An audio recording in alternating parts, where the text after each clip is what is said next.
Let's talk critical illness.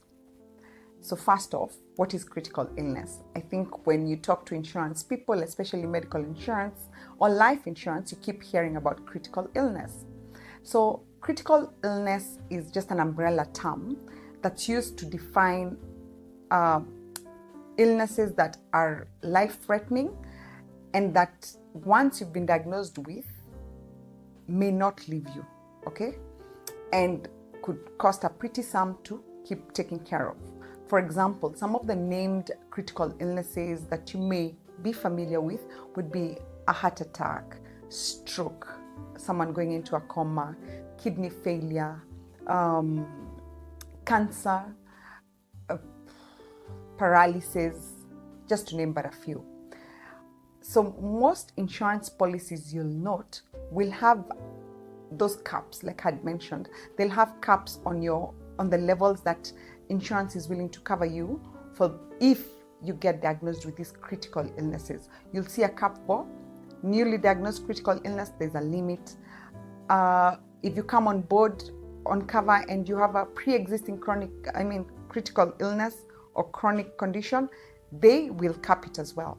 However, I needed you to know that there's a way to secure yourself and have a standalone critical illness cover.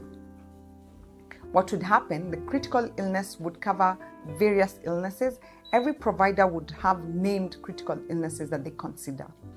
And for a premium that you pay to the insurance company, they would cover you to a particular limit. You can choose. For example, you can choose for between 1 million shillings all the way to 15 million shillings for different providers, okay?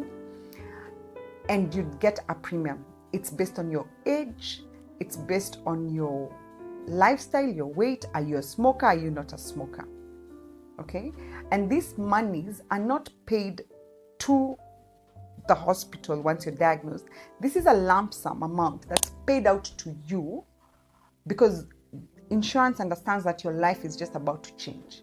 The way you were doing things before is going to change. The energy you had before is not what you have now.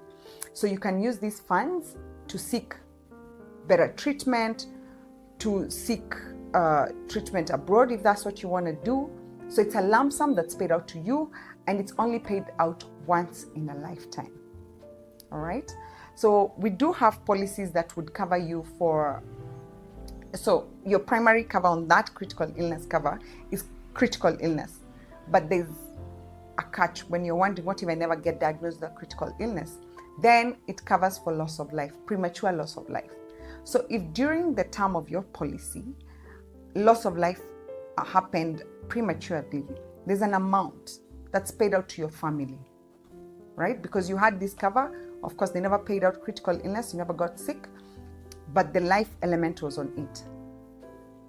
So I thought it prudent to let you know that there are critical illness covers out here that you can have as standalone covers. All right? So please reach out. We're here for you. If you'd like to see what an illustration would look like for you, for whatever amount, depending on your age, maybe because of the history that's in your family. And sometimes critical illnesses, again, it's not because you've inherited it. It's all based on your lifestyle. So why would you buy a critical illness cover? I'll tell you why. Remember when I said insurance should be here to make sure that you're protecting your wealth? Imagine getting diagnosed with, for example, cancer. And the medical insurance policy you had has blown. Well, you are running tests and what have you, your policy it's blown and insurance is like, we can't pay anymore. If you had a critical illness policy in place, it would come in and pay you a lump sum that you can continue seeking medical treatment. Sometimes why people have succumbed to some illnesses and maybe there's been delay in treatment is because the funds were not available. So, you hold on treatment as you seek for funds. But imagine if you had a critical illness cover in place that pays you this lump sum and treatment continues. So you're not worried about where will I go get treatment? Where can we get the cheapest hospital? Or what alternatives do I have? And now you're compromising your health. Maybe sometimes we've seen guys who would prefer to go do the mitishamba alternatives, medicine. Sometimes it's not because that's what they want. Sometimes it's because they can't afford to go into hospital for these particular illnesses. So yes, that's one of the reasons you should have a critical illness cover, so it supplements your medical insurance and so that you're also fully financially protected.